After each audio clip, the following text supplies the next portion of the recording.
हाय दोस्तों, सैंडमैन का volume 2 release हुआ है और आज ही इसके सारे एपिसोड में डाल रही हूँ। लास्ट वॉल्यूम में हमने देखा था कि ड्रीम ने अपने ही बेटे को दर्दनाक लाइफ से फ्री कर दिया था, उसे मार के। लेकिन खुद के ही फैमिली को मारना ये क्राइम है जिसकी सजा मौत है, यानी कि ड्रीम जल्दी ही मरने वाला है। यहाँ पे गॉडेस ऑफ वेंजेंस, जिन्हें फेट सिस्टर या काइंडली वंस भी कहा जाता है, ये लोग हर इंसान, देवता या मॉन्स्टर क्रीचर सबका फेट लिखते हैं और अगर इन लोगों ने कुछ गलत किया तो उसको सजा देने का काम भी यही करती है। ये देखने में भले ही नॉर्मल दिखे लेकिन काफी पावरफुल एंटिटी है जिनसे गॉड भी पंगा नहीं लेते।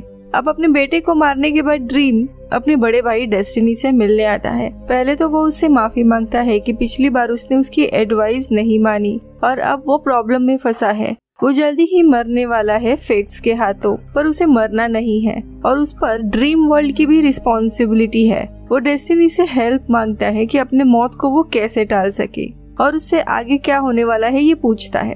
डेस्टिनी उसे उसकी बुक ओपन करके दिखाता है, लेकिन ड्रीम के चैप्टर के पेजेस ब्लैंक थे, कुछ भी नहीं लिखा था।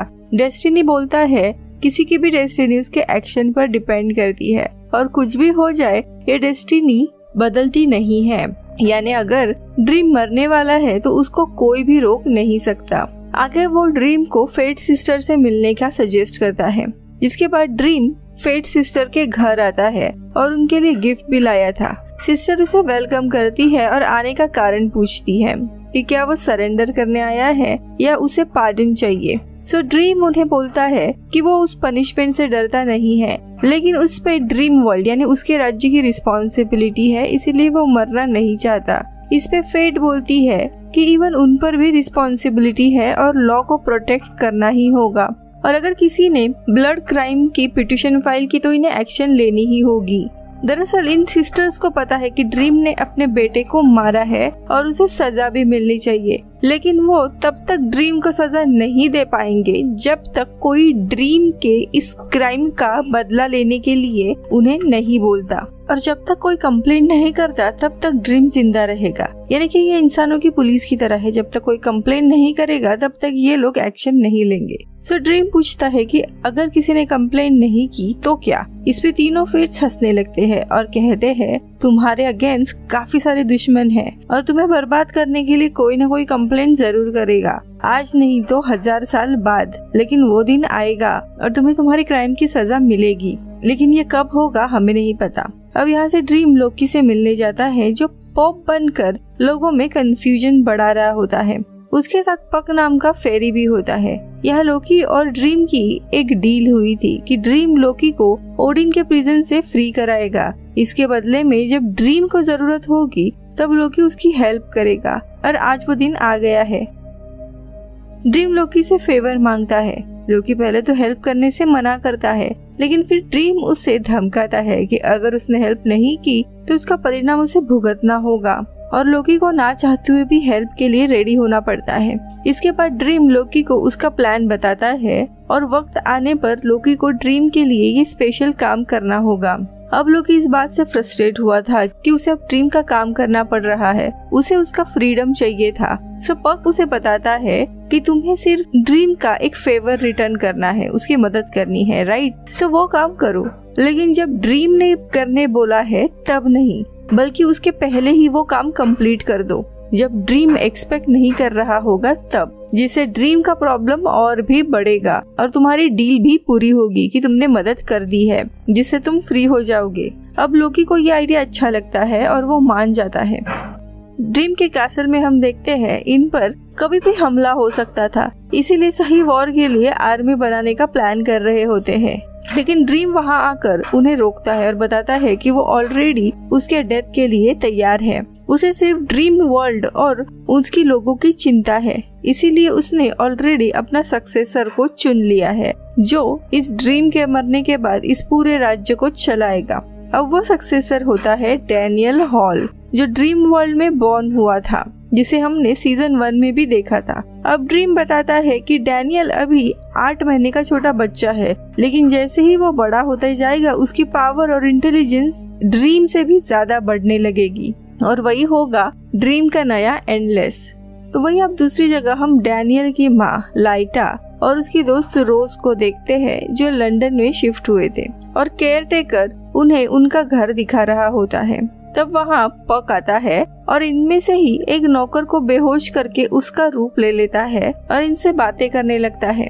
यहाँ पर ड्रीम अपने थ्रोन पे बैठा हुआ था और वहाँ पे न्यूला आके उससे पूछती है कि तुम ये रूल इतना सीरियसली क्यों फॉलो कर रहे हो, आर्मी बना के खुद को प्रोटेक्ट क्यों नहीं कर रहे हो। सो ड्रीम बोलता है कि अगर मैं चाहूँ तो दुनिया की सबसे पावरफुल आर्मी बना सकता हूँ, लेकिन लॉ इज इम्पोर्टेंट। अगर मैंने लॉ को तोड़ा तो सजा भी मिलनी चाहिए, मैं इससे भाग नहीं सकता। लेकिन नोला इस बात से सहमत नहीं होती और पूछती है कि ये लॉ किसने बनाया है, क्या फेट्स ने या डेस्टिनी ने? कोई तो होगा इंचार्ज जिसने ये लॉ बनाया है, तुम उनसे जाके बात क्यों नहीं करते? तुम खुद भी मरना नहीं चाहते? इस बात से ड्रीम नोला को बताता है कि हम एंडलेस के ऊपर भी एक पावरफुल एंटिटी है जिसका नाम है टाइम। यूनिवर्स या फिर एंडलेस के बनने से पहले सिर्फ टाइम एग्जिस्ट करता था, इनफाइनाइट टाइम विदाउट बाउंड्री। इस टाइम राल्म में काफी सारे यूनिवर्स बनते थे, बिखरते थे, काफी सारे गॉड्स, क्रीचर, मॉन्स्टर बनते और खत्म होते। ये सब नॉन स्टॉप चलता रहता। टाइम के कारण ही ये यूनिवर्स एग्जिस्ट करता है और ये टाइम एंटिटी दरअसल सारे एंडलेस का पिता है। अब ड्रीम उसके पिता टाइम से मिलने जाता है, उनसे हेल्प मांगता है, लेकिन टाइम उसे देखकर खुश नहीं था क्योंकि बिना कुछ काम के ये एंडलेस कभी भी उससे मिलने नहीं आते थे। इवन अभी भी ड्रीम को जरूरत है, इसीलिए वो मिलने आया है। टाइम बोलता है कि तुम वीक और सेंटिमेंटल हो जो अपने बेटे की हेल्प करने के लिए गए और अब उसके कारण तुम मरने वाले हो, लेकिन मैं तुम्हारी तरह वीक नहीं हूँ, न ही तुमसे प्यार करता हूँ। मैं तुम्हें कभी भी बचा नहीं सकता। क्या तुमने कभी मेरे बारे में सोचा है, मेरी केयर की है? सो ड्रीम कहता है कि एक पेरेंट्स कितने भी कठोर क्यों ना हो या बच्चों को अब्यूज क्यों ना करे, बच्चे अपने पेरेंट्स को हमेशा प्यार करते हैं। ये मैंने अपने बेटे से सीखा है। मैंने उसका साथ नहीं दिया, उसकी हेल्प नहीं की थी, लेकिन फिर भी वो मुझसे प्यार करता था। सेम मैं भी आपसे प्यार करता हूँ, इवन आप मेरी हेल्प करो या ना करो। डीप डाउन मुझे पता है कि आप हेल्प नहीं करोगे, लेकिन फिर भी मैं यहाँ आया आपसे वन लास्ट टाइम मिलने के लिए और गुड बाय करने के लिए। आपने जो भी मेरे लिए किया उसके लिए थैंक यू। अब टाइम ये सब कुछ सुन के उससे पूछता है कि तुम्हें एग्जैक्टली क्या हेल्प चाहिए। पास्ट में जाना चाहते हो तो मैं समय में तुम्हें भेज सकता हूँ, जहाँ पे बेटे के बजाय तुम खुद हेडिस से मिलने जाना, लेकिन इससे परिणाम नहीं बदलेगा। हेडिस फिर भी नहीं मानेगा और तुम्हारा बेटा फिर भी अंडरवर्ल्ड में जाएगा अपनी वाइफ को बचाने के लिए। सो हम कितना भी ट्राई करें कुछ नहीं बदल सकता, जो होना है वो होकर रहेगा। वैसे ही तुम अपने डेथ बदल नहीं सकते। ड्रीम डेस्टिनी के बुक के बारे में पूछता है जिसमें ड्रीम के चैप्टर सारे पेजेस ब्लैंक थे। सो टाइम बताता है कि तुम्हारे डेथ कैसे और कब होने वाली है ये डिटेल अब तक लिखे नहीं गए हैं, इसीलिए वो पेजेस ब्लैंक है, लेकिन एंडिंग जरूर होगी। अब ये सुनकर ड्रीम टाइम को थैंक यू बोल के निकल जाता है। जाते वक्त टाइम ड्रीम को माँ से मिलने का सजेस्ट करता है। अब ड्रीम की माँ होती है डार्कनेस ऑफ द नाइट, जिसे पूरा कॉस्मोस बना है। यहाँ माँ से भी वो हेल्प मांगता है, लेकिन माँ भी उसे कुछ खास हेल्प नहीं करती। ड्रीम के लिए यूनिवर्स के रूल्स चेंज करने के लिए वो रेडी नहीं थी। वो अब ड्रीम को एक ऑप्शन देती है कि तुम यहीं पर मेरे राल में हमेशा के लिए रुक जाओ। यहाँ पे वो ड्रीम के लिए नया ड्रीम वर्ल्ड भी बना के देगी, इवन उसके लिए पार्टनर भी अरेंज करेगी। उसे हमेशा यहीं पे रहना होगा, तब वो फेट सिस्टर से बच पाएगा। लेकिन ड्रीम उसके रियल ड्रीम वर्ल्ड को अबैंडन नहीं कर सकता था, इसीलिए वो रेडी नहीं होता। इस पर माँ उसकी कोई हेल्प नहीं करती और ड्रीम को खाली हाथ निकलना पड़ता है। पिता और माँ दोनों ने ड्रीम की हेल्प नहीं की थी, इवन उनको कोई फर्क भी नहीं पड़ रहा था कि उनका बेटा मरने वाला है। इससे ड्रीम दुखी हुआ था। यहाँ पे ड्रीम वर्ल्ड में नूला लूसियन वेपन ट्रेनिंग कर रहे थे कि तभी वहाँ पे करिकन आ जाता है। वो बताता है अब ड्रीम मरने वाला है और यहाँ फेट सिस्टर का हमला हो सकता है, इसीलिए क्वीन ने नूला की सेफ्टी के खातिर उसे वापस बुलाया है। न्यूला जाना नहीं चाहती थी, लेकिन करकिन फिर ड्रीम से ही पूछता है जो खुद दुखी और हार्ट ब्रोकन था। यहाँ कुछ उसके लिए सेफ नहीं था, कभी भी हमला हो सकता था और उसी के लोग मारे जाते, इसीलिए वो न्यूला को जाने की परमिशन दे देता है। अब न्यूला के पूछने पर वो बताता है कि उसके पेरेंट्स ने उसकी कोई भी हेल्प नहीं की है। अब ना चाहते हुए भी न्यूला को भी इन सबको अलविदा बोल के जाना पड़ता है। जाने से पहले वो न्यूला को एक लॉकेट देता है जिसके थ्रू वो ड्रीम को कभी भी समन कर सकती है और उसकी एक विश पूरी कर सकती है। अब ड्रीम बाकी मेंबर्स को भी अलग अलग राउंड और शहर में जाने के लिए बोलता है जब तक सिचुएशन सेफ नहीं होती, लेकिन लूसियन, फिल्डर, पंपकिन क्रो यहीं पे रहने का डिसाइड करते हैं। दूसरी जगह रात में लाइटा और रोज बाहर गए होते हैं और डैनियल केयर टेकर के साथ घर में था। पंक उन केयर टेकर को बेहोश करता है और डैनियल को किडनैप करता है और लोकी के पास जाता है और आगे का प्लान डिस्कस करने लगता है और ये एपिसोड यही खत्म होता है।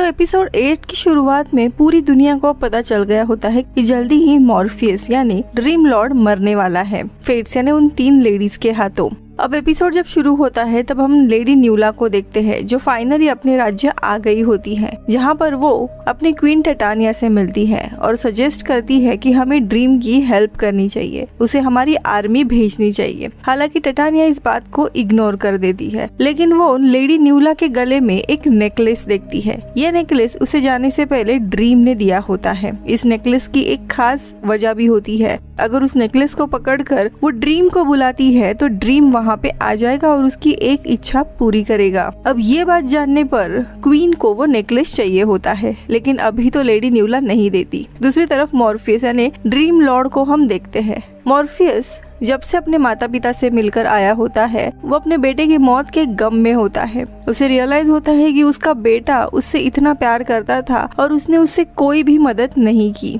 और इसीलिए वो अपनी बहन डिस्पेयर से मिलने जाता है। अब दोनों भी काफी दुखी होते हैं और काफी सारी बातें करते हैं। अंत में वो बताता है कि मेरा मरना तय है, इसीलिए मैंने अपने उत्तराधिकारी को चुन लिया है जिसका नाम है डैनियल हॉल। अभी ये छोटा बच्चा है लेकिन जल्दी ही बड़ा हो जाएगा। लेकिन ये नाम सुनते ही डिस्पेयर उसे एक मिरर में दिखाती है जिसमें डैनियल की माँ यानी लाइटा रो रही होती है क्योंकि उसका बच्चा किडनैप हुआ है। ये देखकर मॉर्फियस समझ जाता है कि जरूर ये लोकी का काम है, उसी ने उसे अगवा किया होगा और लोकी उसे फंसाने की कोशिश कर रहा है। वही इंसानों की दुनिया में हम देखते हैं लोकी और पक डैनियल के ही मॉम यानी लाइटा से मिलने के लिए आते हैं पुलिस ऑफिसर बनकर और उसके घर की तलाशी ले रहे होते हैं। तभी वहाँ पर रेड डाल देते हैं। अब रेड ये ड्रीम की वहाँ आने की एक निशानी थी। अब यहाँ पे एक बैक स्टोरी है। दरअसल लाइटा ड्रीम वर्ल्ड में ही गर्भवती हुई थी, इसीलिए पिछले सीजन में ड्रीम ने उसे कहा था कि जो भी बच्चा तुम्हें होगा यानी कि डैनियल, उस बच्चे पर मेरा हक है और भविष्य में ऐसा एक दिन आएगा जब मैं उस बच्चे को अपनी दुनिया में लेकर जाऊंगा। हालांकि लाइटा ऐसा नहीं चाहती थी। खैर अब बच्चा अगवा हो गया है और वहाँ पे सैंड भी मिली थी, तो उसे लगने लगता है कि ये काम जरूर मॉर्फियस यानी ड्रीम का होगा, उसी ने बच्चे को अगवा किया है, इसीलिए वो उस पर बहुत ही ज्यादा गुस्सा होने लगती है। अब ड्रीम यहाँ डिसाइड करता है कि उसे बेबी डैनियल को ढूंढना ही होगा, इसीलिए वो खुद इंसानों की दुनिया में जाने का डिसाइड करता है। लेकिन इंसानों की दुनिया में जाने का काफी खतरा था क्योंकि अगर उसने एक बार ड्रीम वर्ल्ड छोड़ा तो फेट्स ऑफ लेडीज कभी भी उसके राज्य में आकर उसका राज्य डिस्ट्रॉय कर सकते थे। इसीलिए लूसियाना उसे वहाँ से जाने से मना करती है और उसे कहती है कि किसी और को भेजो, लेकिन वो रिस्क नहीं ले सकता था। खैर अब वो वहाँ से आता है लेडी जॉन कॉन्स्टेंटीन के वारिस, जो वो खुद भी लेडी जॉन की तरह ही दिखती थी और अपने दादी की ही तरह वो भी विच होती है।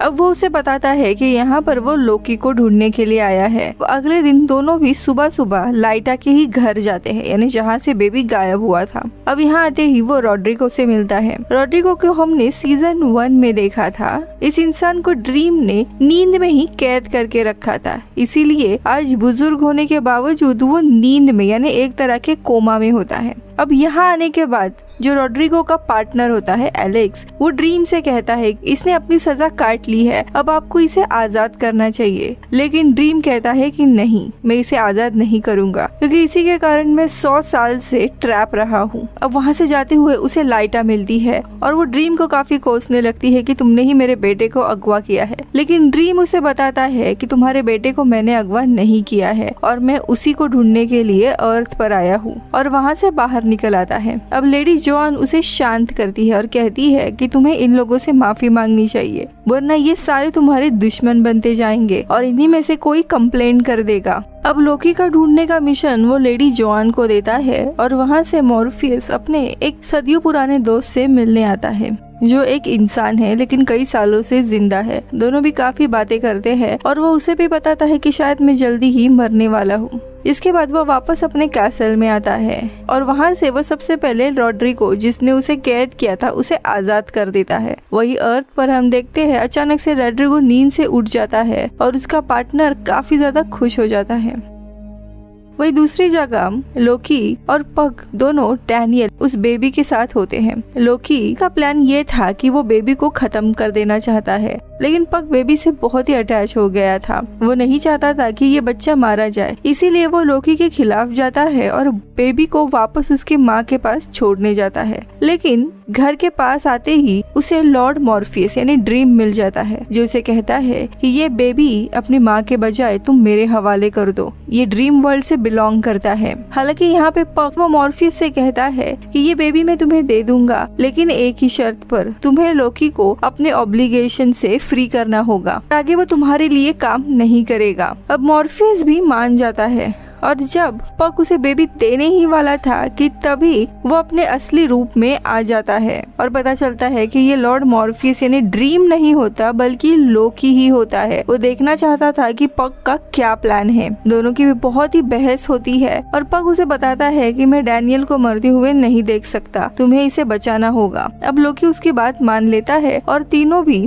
वापस होटल चले जाते हैं। अब अपने रूम में आने पर लोकी पग को एक जादू से सुला देता है, जिसके बाद उस बेबी को वो मैजिक से कई दूसरे जगह पे हाइड कर देता है। जिसके बाद उसकी माँ को एक पुलिस ऑफिसर के रूप में वो मिलने आता है और बताता है कि तुम्हारा बेबी की लाश यहाँ से एक पार्क में मिली थी, वो अब इस दुनिया में नहीं है, और उसका फोटो वगैरह भी दिखाता है। ये सुनने के बाद लाइटा पूरी तरीके से टूट जाती है, क्योंकि जस्ट कुछ समय पहले ही उसका हस्बैंड भी मर गया था। उसकी आखिरी निशानी ये बेबी थी और अब वो भी उसकी दुनिया से चला गया था। वो पूरी तरीके से पगला जाती है, गुस्सा हो जाती है। उसे अब कैसे भी ड्रीम से बदला लेना है। खैर अब दूसरी जगह पे मॉर्फियस को कैसे भी लोकी को ढूंढना था, इसीलिए वो कोरिंथियन को बनाता है। अब कोरिंथियन को हमने सीजन 1 में भी देखा था। कोरिंथियन एक सैंडमैन का ही कैरेक्टर है जिसे द नाइटमेयर कहा जाता है। सीजन 1 में जो कोरिंथियन था वो दरअसल ड्रीम के खिलाफ चला गया था और इसीलिए ड्रीम को उसे मारना पड़ा था, लेकिन उसकी कुछ मेमोरीज उसने अभी भी बचा कर रखी थी और उसी से ड्रीम अब एक दूसरा कोरिंथियन का वर्जन बनाता है और यही पे एपिसोड 2 खत्म होता है। एपिसोड 9 की शुरुआत में ड्रीम कोरिंथियंस को लेडी जॉन के साथ अर्थ पर भेजता है ताकि वे लोग जल्दी से जल्दी लोकी को ढूंढ सके। तो यहाँ पर हमने देखा लोकी ने डैनियल के मॉम को बताया होता है कि उनका बेटा अब इस दुनिया में नहीं रहा, लेकिन उनके घर पर जो मेड थी जो उस रात को बेबी को संभाल रही थी किडनैप होने से पहले, उसे लोकी पर शक आने लगता है क्योंकि लोकी कुछ सही से बता नहीं रहा था। इसीलिए वो लेडी लोकी का पीछा करने लगती है, लेकिन लोकी बीइंग गॉड उसे पता चल जाता है और वो अपने जादू से उस लेडी को जलाकर मार देता है। यहाँ अर्थ पर आने पर कोरिंथियंस और लेडी जॉन लंदन में आते हैं जहाँ पर बेबी गायब हुआ था। और सबसे पहले तो लेडी जॉन ओडिन को बुलाने का सोचती है क्योंकि ओडिन अकेला ही था जो लोकी को ढूंढ सकता था, लेकिन ड्रीम ने ओडिन को समन करने से मना किया था। इसीलिए अब जॉन एक स्पेल डालती है जिसमें वो एक आग बुलाती है जो उन्हें उस इंसान तक पहुँचाएगी जिसे लोकी ने या तो ट्रिक किया है या फंसाया है या टॉर्चर किया हुआ है। और वो आग अब इन्हें एक मार्ग दिखाती है और उस लेडी तक लेकर जाती है जिसे लोकी ने जलाकर मार डाला था। अब यहाँ पर दोस्तों कोरिंथियन की आंखें नहीं होती, आंखों के बजाय वहाँ पर छोटे छोटे दांत होते हैं। और फर्स्ट सीजन में हमने देखा था वो अक्सर लोगों की आंखें नोच कर उन्हें खाया करता था। अब कोरिंथियन इस लेडी के शव की भी आंखें निकाल कर उन्हें खाता है और उसे पता चल जाता है कि वो लेडी मरने से पहले एग्जैक्टली उसने लोकी को कहाँ देखा था, यानी उस होटल का पता चल जाता है जहाँ पे लोकी ठहरा हुआ है और दोनों भी वहाँ जाने के लिए निकलते हैं। वही दूसरी जगह पर डैनियल की माँ यानी कि लाइटा अभी भी उसी टेबल पर बैठकर गम में होती है कि उसका बेटा अब नहीं है कि तभी वहाँ पर एक लेडी आती है जो उससे कहती है कि मैं द काइंडली वंस यानी उन 3 लेडीज की तरफ से आई हूँ, मैं तुम्हारी मदद करना चाहती हूँ। लाइटा पूछती है क्या आप मेरे बेटे को वापस ला सकती हो? तो वो लेडी कहती है कि नहीं, बेटे को वापस नहीं ला सकती, लेकिन अगर तुम्हें रिवेंज यानी बदला लेना है तो उसमें मैं तुम्हारी मदद कर सकती हूँ। तुम्हें ड्रीम से बदला लेना है क्योंकि उसी के कारण तुम्हारा तुम्हारा बेटा गायब हुआ है। अब ये सुनकर लाइटा उस लेडी के साथ जाने निकलती है। यहाँ दूसरी जगह पे हम देखते हैं लोकी ने डैनियल को दरअसल आग में डाला होता है, लेकिन ड्रीम ने डैनियल को ऑलरेडी ड्रीम इस वर्ल्ड का नया किंग घोषित कर दिया होता है, इसीलिए वो मरता नहीं है। इनफैक्ट उसके पावर के कारण वो बच जाता है। अब थोड़े समय के बाद जो पक होता है वो नींद से उठ जाता है और उसे पता चल जाता है कि लोकी ने उसे फंसाया है और इस बेबी को वो जलाना चाहता था। दरअसल अगर ड्रीम ने बेबी को वारिस घोषित नहीं किया होता तो शायद बेबी मारा जाता, और इसी के चलते गुस्से में पक लोकी को छोड़कर निकल जाता है। दूसरी जगह ड्रीम अपने ही realm में एक गार्डन में आता है और अपने एक गार्डियन से मिलकर उससे बातें करने लगता है। वो गार्डियन उसके बेटे के मौत के लिए कंडोलेंस ऑफर करता है, तो मॉर्फियस उसे कहता है कि मुझे अपने बेटे के बारे में बात नहीं करनी है। लेकिन गार्डियन कहता है कि आपने कई सदियों से किसी की भी इतनी मदद नहीं की थी, आप बस अपने काम से मतलब रखते थे, आपने क्वीन नाडा के बारे में भी नहीं सोचा था, आप धीरे धीरे बदल गए हो, आपने हेल में जाकर नाडा को रिलीज किया, आपको पता था कि अगर आप बेटे को मारते हो तो आपकी मौत भी पक्की है, लेकिन फिर भी आपने उसे उसके दर्दनाक मौत से फ्री किया। अपने भाई डिस्ट्रक्शन को भी ढूंढने के लिए अपने बहन के साथ आप चले गए थे। ये आपका स्वभाव कभी भी नहीं था, लेकिन आप बदल गए हो, दूसरों के बारे में सोचने लगे हो, और जब भी कोई एंडलेस बदलता है तब सारी चीजें बदल जाती है। और इसी तरह ड्रीम को भी अपने बदलते हुए स्वभाव का पता चल जाता है। यहाँ पर लेडी जॉन और कोरिंथियंस फाइनली लोकी के रूम में पहुंच जाते हैं, लेकिन लोकी उन्हें गुमराह करने के लिए मॉर्फियस का ही रूप धारण कर लेता है, लेकिन दोनों भी उसे पहचान जाते हैं कि ये लोकी है, और कोरिंथियन उस पर सीधा हमला कर देता है और उसकी भी आंखें नोच कर खाने वाला होता है कि तभी वहाँ पर ओडिन और थोर आ जाते हैं। लेडी जॉन ने ही उन्हें बुलाया था क्योंकि उसे पता था कि ये लोग लोकी को पकड़ नहीं पाएंगे। खैर अब ओडिन और थोर आकर लोकी को लेकर जाते हैं। इन दोनों को भी डैनियल मिल जाता है, यानी कि वो बेबी जो कि सुरक्षित था, इसीलिए अब ये लोग उसे लेकर ड्रीम वर्ल्ड में चले जाते हैं। दूसरी जगह पे वो बुजुर्ग लेडी लाइटा को अपने घर में लेकर आती है और एक बेड पर सुला देती है और उसे स्पिरिट और काइंडली वंस यानी उन 3 लेडीज के घर पर सीधा भेज देती है। अब इन तीनों भी लेडीज को वैसे तो ड्रीम को सजा देनी थी, लेकिन कोई भी कंप्लेंट नहीं कर रहा था, इसीलिए वो उस बुजुर्ग लेडी के मदद से लाइटा को यहाँ लेकर आए थे। अब लाइटा उनसे पूछती है कि क्या ड्रीम ने मेरे बेटे को मारा है, तो वो लेडीज कहती है कि नहीं, लेकिन उसी के कारण तुम्हारा बेटा गायब हुआ है और उसने अपने बेटे को भी मारा था, क्या तुम्हें इन सब का बदला लेना है? तो लाइटा कहती है कि हाँ, मुझे ड्रीम से बदला लेना है, उसे उसके कर्मों की सजा मिलनी चाहिए, और वो लाइटा के लिए एक हथियार बनाने लगती है। दरअसल यहाँ पर ये तीनों भी लेडीज लाइटा को मैनिपुलेट करती है। उसका बच्चा अभी भी जिंदा होता है और ये तीनों भी लेडीज को पता था, लेकिन फिर भी वो लाइटा से झूठ कहती है ड्रीम से बदला लेने के लिए। अब यहाँ पर पक फेरी वर्ल्ड में लौट आया होता है, जो लेडी न्यूला और उसके भाई करिकन को बताता है कि लोकी ने एक ऐसा गेम खेला है जिससे अब उस बच्चे की माँ लाइटा ड्रीम के खिलाफ कंप्लेंट करेगी और ड्रीम मारा जाएगा। ये सुनते ही न्यूला बहुत परेशान हो जाती है, उसे कैसे भी अब ड्रीम वर्ल्ड में जाकर मॉर्फियस को इसकी खबर देनी थी, लेकिन तभी उसे पता चलता है कि उसका लॉकेट उसके भाई ने चुरा लिया है और वो लॉकेट क्वीन के पास है। दरअसल क्वीन अभी भी मॉर्फियस से प्यार करती थी और इसीलिए उसे वो लॉकेट चाहिए था। अब न्यूला क्वीन के पास जाती है और क्वीन से कहती है कि आप ये लॉकेट रख लो, लेकिन इसके बदले में मुझे ड्रीम वर्ल्ड में जाने की परमिशन दो आर्मी लेकर। मॉर्फियस की जान खतरे में है, काइंडली वंस उसे मारने के लिए आएंगे, लेकिन क्वीन टाटानिया का एक आटा ढीला रहता है। वो कहती है कि अरे तुम वहाँ पे क्यों जाना चाहती हो, क्यों ना उसे ही हम यहाँ पर बुलाते हैं, और वो उस लॉकेट के जरिए मॉर्फियस को समन कर देती है। अब मॉर्फियस वहाँ पे आ जाता है। अब न्यूला उसे माफी मांगती है और बताती है कि काइंडली वंस तुम्हें मारने के लिए आ रहे हैं। ये सुनकर ड्रीम कहता है कि अगर ऐसा है तो मुझे इसी मोमेंट में ड्रीम वर्ल्ड में वापस जाना चाहिए, लेकिन टाटानिया उसे समझाने लगती है कि तुम वापस जाओगे तो तुम्हें खतरा होगा, तुम यहीं पर रुक जाओ मेरे दुनिया में। लेकिन ड्रीम उसे समझाता है कि अगर मैं अपने राज्य में रहूंगा तो कोई भी मुझे या मेरे लोगों को मार नहीं सकता। तभी न्यूला उसे कहती है लेकिन अभी आप ड्रीम वर्ल्ड में नहीं हो, यहाँ पर हो, यानी कि ऑलरेडी देर हो चुकी है। और इसी मोमेंट पर हम देखते हैं काइंडली वंस लाइटा के साथ ड्रीम वर्ल्ड में घुस आते हैं उसे मारने के लिए, और जो गार्डियन होता है सबसे पहले उसे ही मार देते हैं और ये एपिसोड यही खत्म होता है। दोस्तों, अगर ड्रीम ने अपनी दुनिया छोड़ी नहीं होती तो ये तीनों यहाँ पर कदम भी नहीं रख पाते। एपिसोड 10 की शुरुआत में हम देखते हैं यहाँ पर ड्रीम के वर्ल्ड में वो 3 लेडीज और लाइटा आ गई होते हैं।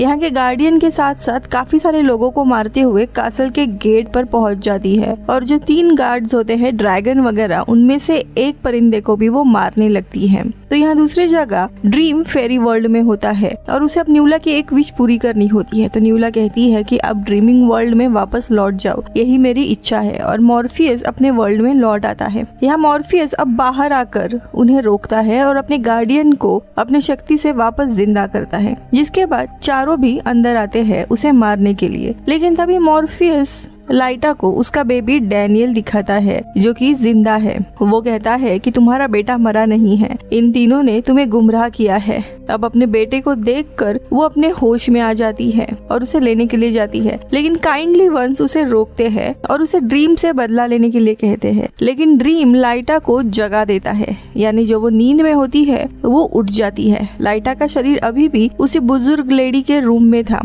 सिर्फ उसकी स्पिरिट इस वर्ल्ड में थी। अब लाइटा ड्रीम को नहीं मार पाती, इसीलिए वो चारों भी अपने अपने जगह पर लौट आते हैं। अब यहाँ पर लाइटा की स्पिरिट उसके शरीर में आती है और वो जगने लगती है, लेकिन काइंडली वंस उसे वापस से अपने घर बुलाते हैं और उसे वापस मैनिपुलेट करने लगते हैं और कहते हैं कि तुम्हें तुम्हारा बेटा कभी भी नहीं मिलेगा, तुम्हें इसका बदला लेना चाहिए। अब मॉर्फियस को कैसे भी ये चैप्टर खत्म कर देना था, इसीलिए मॉर्फियस आ जाता है उसी लेडी के पास जहाँ पे लाइटा हॉल सोई हुई थी। वहाँ पर उस बुजुर्ग लेडी ने लाइटा को प्रोटेक्ट करने के लिए एक घेरा डाला होता है जिसे मॉर्फियस क्रॉस नहीं कर पाएगा। तभी मॉर्फियस कहता है कि मुझे अगर इस लड़की को मारना है तो मैं कैसे भी मार सकता हूँ, मुझे तुम्हारा घेरा भी प्रोटेक्ट नहीं कर पाएगा। तब वो लेडी मॉर्फियस से पूछती है कि क्या तुम सच में इसे मारना चाहते हो? ये सारा किया कराया तुम्हारा है, ऊपर से अगर तुम इसे मार देते हो तो क्या इसका बेटा तुम्हारी जगह ड्रीम किंग बन पाएगा? नहीं, क्योंकि अगर डैनियल को पता चल जाता है कि तुमने ही उसके माँ का मर्डर किया है तो वो कभी भी तुम्हारा राज्य नहीं अपनाएगा और ड्रीम वर्ल्ड को छोड़कर चला जाएगा। फिर तुम क्या करोगे? अब मॉर्फियस को रियलाइज होता है कि वो लाइटा को नहीं मार सकता, क्योंकि उसने भी अपना बेटा खो दिया है और इसीलिए वो दुखी है जैसे वो दुखी है। इसीलिए अब वो लौट आता है और लाइटा को नहीं मारता। अब लाइटा नहीं मरी है, यानी कि बस एक ही रास्ता है, मॉर्फियस खुद ही द काइंडली वन से कन्फ्रंट करेगा और उन्हें यहाँ से जाने के लिए कहेगा। अब उनके साथ कन्फर्मेशन में कुछ भी हो सकता है, इसीलिए अब वो अपने सारे लोगों से गुड बाय करता है। लूसियाना वगैरह रोने लगती है और उन्हें वो समझाता है, उन्हें ये भी बताता है कि मैंने छोटे डैनियल से बात की है और उसे सारी चीजें बताई है कि आगे चलकर उसे क्या करना है। जिसके बाद मॉर्फियस ड्रीम वर्ल्ड के आखिरी छोर पर चला जाता है और खुद ही उन तीनों लेडीज को समन करता है। वो लेडीज आ जाती है जिनसे वो कहता है कि तुम मेरा कासल और मेरी दुनिया छोड़ने के लिए क्या करोगे, क्या तुम मेरी जगह कोई दूसरी चीज ले सकते हो? लेकिन वो मना कर देते हैं। फिर वो उनसे कहता है लेकिन तुम्हें मेरा कासल, मेरी दुनिया और मेरे लोगों को छोड़ना होगा, वरना तुम्हारे साथ मैं लड़ूंगा। तो वो लेडीज कहती है तुम कैसे लड़ोगे, तुम तो हमें पकड़ भी नहीं पाओगे, तुमने अपने बेटे को मारा है और इसकी सजा तुम्हें होनी चाहिए। अब यहाँ पर ये सब कुछ चल रहा था, तभी ड्रीम वर्ल्ड के दूसरे छोर पर लाइटा वापस आ जाती है उस रूप में और वो ड्रीम के पूरी दुनिया को तबाह करने लगती है। ड्रीम वर्ल्ड में भूकंप वगैरह आने लगता है, तूफान का माहौल होता है। यहाँ मॉर्फियस को खुद की जान की इतनी परवाह नहीं थी, लेकिन उसे अपने राज्य और अपने लोगों को बचाना था और इसीलिए वो द काइंडली वंस के साथ डील स्ट्राइक करने की कोशिश कर रहा था। दरअसल ऐसा था, उसके मरने के बाद भी ये लोग इस पूरी जगह को तबाह कर सकते थे। इसी दरम्यान कासल में मॉर्फियस के बाकी के लोग होते हैं वो बैठे हुए काफी चिंतित थे। तभी वहाँ पर आ जाती है डेथ को देखकर ये सभी लोग परेशान हो जाते हैं। खैर अब दूसरी जगह पे ड्रीम को रियलाइज होता है कि ये फ्यूरीज यानी 3 लेडीज उसका पीछा कभी भी नहीं छोड़ेंगे जब तक उसे अपना सैक्रिफाइस ना देना पड़े, और अगर उसने ऐसा नहीं किया तो ये लोग पूरे ड्रीम वर्ल्ड को ही तबाह कर देंगे। इसीलिए वो एक फैसला करता है खुद का सैक्रिफाइस देने का, जिसके बाद वो अपने रेविन को भी गुड बाय करता है और उसे कहता है कि कैसल में जाकर वहाँ पर मेरी बहन डेथ आई होगी, उसे यहाँ पर आने को बोलना। वो रेविन दुखी होकर चला जाता है। वही दूसरी जगह लेडी न्यूला अपने क्वीन के पास जाकर कहती है कि मेरी जगह यहाँ पर नहीं है, ड्रीम वर्ल्ड में है, मैं वहाँ जाना चाहती हूँ, और क्वीन उसे परमिशन दे देती है। यहाँ दूसरी जगह डेथ मॉर्फियस के पास आ जाती है और दोनों बैठकर बातें करने लगते हैं। डेथ कहती है कि इसके पहले भी तुम इससे भी बुरी तरीके से फंस गए थे, लेकिन तुम हमेशा उभर आए हो, अपने प्रॉब्लम्स को तुमने सुलझा दिया है, लेकिन अब क्यों हार रहे हो, अब ऐसा क्या हुआ है। तब ड्रीम कहता है कि मैंने अपने ही बच्चे की जान ली है, मैंने अपने बेटे को 2 बार मारा है। पहली बार तब जब मैंने उसकी मदद नहीं की और दूसरी बार लिटरली मैं उसे मार डाला। इसीलिए मैं इस बोझ के साथ नहीं जी पाऊंगा और अगर मैंने अपनी जान नहीं दी तो मेरे बाकी के जो लोग हैं, मेरा ये जो घर है, वो सब कुछ तबाह हो जाएगा। इसीलिए इस बार मैं नहीं भाग रहा हूँ। और वो फैसला कर लेता है कि उसे इस दुनिया से जाना है। अब अंत में वो डेथ को छूता है और वहाँ पे एक बहुत ही बड़ा स्पार्कल हो जाता है और ड्रीम यानी लॉर्ड मॉर्फियस का अंत हो जाता है, जिसके बाद काइंडली वंस वहाँ से निकल जाते हैं। वही दूसरी जगह पे लाइटा अभी भी सारी चीजें डिस्ट्रॉय कर रही थी, तभी लेडी न्यूला आकर उसका सर धड़ से अलग कर देती है, जिसके कारण ड्रीम वर्ल्ड भी बच जाता है। अब ड्रीम वर्ल्ड में तूफान का माहौल थम जाता है। अचानक से सूरज भी आ जाता है। लूसियन कॉरिंथियन को समझ नहीं आता कि क्या हुआ, तूफान कैसे थम गया, और कॉरिंथियंस पूछता है कि ड्रीम किंग कहाँ पर है, यानी मॉर्फियस। तभी डैनियल, जो कि अचानक से अब बड़ा हो गया होता है, वो कहता है कि मैं यहाँ हूँ, मैं हूँ अब ड्रीम किंग। और 10th एपिसोड यही खत्म होता है। एपिसोड 11 में ड्रीम के सभी साथी दुखी होते हैं। वही वे लोग न्यू ड्रीम लॉर्ड यानी कि डैनियल को अपना नहीं रहे होते हैं। उनके लिए काफी मुश्किल थी क्योंकि वे इतने सालों से मॉर्फियस के लिए काम कर रहे थे।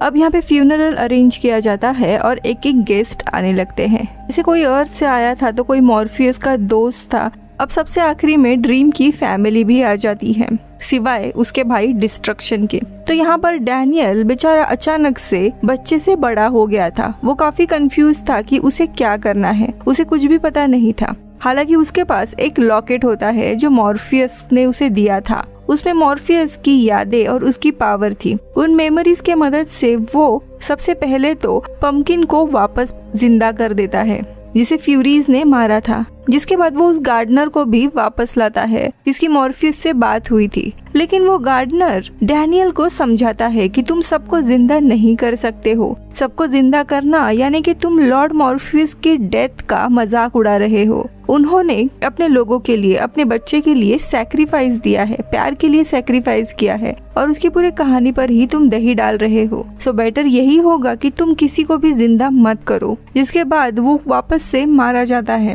दरअसल डैनियल यहाँ कंफ्यूज होता है कि उसे क्या करना है, कुछ पता नहीं होता, कुछ डायरेक्शन पता नहीं थी। वही जो फ्यूनरल था उसमें डैनियल को आना अलाउड नहीं था। फ्यूनरल के बाद उसकी फैमिली उससे मिलने वाली थी। अब यहाँ पर लॉर्ड मॉर्फियस का फ्यूनरल की सेरेमनी शुरू होती है और सभी लोग ड्रीम को याद करने लगते हैं और उसके बारे में कुछ शब्द बोलने लगते हैं। इसी दरम्यान उनका भाई जो डिस्ट्रक्शन होता है वो भी आ जाता है, लेकिन वो फ्यूनरल में जाने के बजाय अपने नए भाई यानी कि डैनियल से मिलने के लिए चला जाता है। उसे देखकर डैनियल काफी खुश होता है। दरअसल डैनियल के पास ड्रीम की काफी सारी मेमोरीज थी, इसीलिए उसे पता था कि ये मेरा भाई है। अब डैनियल कहता है कि मुझे पता नहीं यहाँ पर मुझे क्या करना है, मैं अकेला हूँ। एक पल के लिए मैं छोटा बच्चा था और दूसरे ही पल इतनी बड़ी जिम्मेदारी मुझ पर आई है। अब डिस्ट्रक्शन उसे कुछ एडवाइस देता है और कैसे सारी चीजें काम करनी है ये सारे बताता है। आगे डैनियल बताता है मेरे पास लॉर्ड मॉर्फियस का पावर और उसके मेमोरी का ये लॉकेट है। तो डिस्ट्रक्शन उसे कहता है कि ये मेमोरीज तुम्हें बस एज अ टूल यानी एक गाइड की तरह यूज करने हैं, लेकिन तुम्हें क्या करना है और क्या सही है क्या गलत है ये तुम्हें अपना दिल क्या कहता है इसके ऊपर करना है। और कहता है कि अगर तुम ये चीजें संभाल नहीं पाए तो कोई बात नहीं, तुम इन्हें छोड़ सकते हो और मेरे साथ कभी भी आ सकते हो घूमने के लिए। जिसके बाद वो उसे गुड बाय कहकर निकल जाता है। तो यहाँ फ्यूनरल में नाडा से लेकर कई लोग आए होते हैं जो मॉर्फियस के जाने से बहुत दुखी थे। फिर प्रेयर्स के बाद उसकी क्लोज फैमिली उसे अलविदा कहते हैं और लॉर्ड मॉर्फियस भी आसमान में एक तारा बन जाता है। अब रात होती है और फ्यूनरल में आए सभी लोग जाने लगते हैं, लेकिन लाइटा भी यहाँ पर आई होती है। वो यहाँ डैनियल को ढूंढने आई थी और वो सीधे क्राउन रूम में चली जाती है और अब उसे डैनियल मिलता है, यानी नया ड्रीम किंग। दरअसल डैनियल उस पर गुस्सा होता है क्योंकि उसी के कारण मॉर्फियस मारा गया था। वैसे अगर पहला वाला मॉर्फियस होता तो इस लेडी को सजा तो जरूर देता, क्योंकि इसने बिना सच्चाई जाने ड्रीम के खिलाफ कंप्लेन कर दी थी और इसी के कारण ड्रीम की डेथ भी हो गई थी। इसीलिए डैनियल भी वही मेमोरी शेयर करता है और वो काफी गुस्सा हो जाता है। लेकिन लाइटा पूछती है कि इन सब में मेरी क्या गलती थी, एक ही पल में मैंने अपने पति को और मेरे बच्चे को खो दिया। अब डैनियल को ये सब कुछ पता नहीं होता। वो उस लॉकेट पे हाथ रखता है और उसे अपने माँ का अतीत पता चलता है और फाइनली वो अपने माँ को एक्सेप्ट करता है और गले लगाता है और कहता है कि आप जब चाहो तब मुझसे सपने में मिल सकते हो और आज से आप शांति में अपना जीवन जियोगे, कोई भी आपको परेशान नहीं करेगा। अब एंडिंग में वो अपने भाई बहन और बाकी के एंडलेस से मिलता है और सभी उसे देखकर खुश हो जाते हैं। वही हम लेडी जोआन और कोरिंथियंस की भी लव स्टोरी देखते हैं और उसी के साथ सैंडमैन का सीजन 2 खत्म होता है। सो दोस्तों, अगर आप यहाँ तक रुके हो और आपको वीडियो पसंद आया होगा सो प्लीज इसे लाइक कीजिए और मुझे हाई करिए। मैं मिलती हूँ अगले वीडियो में। Bye bye. दोस्तों, आप हॉलीवुड एक्सप्लेन इन हिंदी यानी इस चैनल को सपोर्ट कर सकते हो मेंबरशिप ज्वाइन करके जस्ट फॉर 29 रुपीज में, या फिर वीडियो को सुपर थैंक्स भी दे सकते हो। Thank you so much.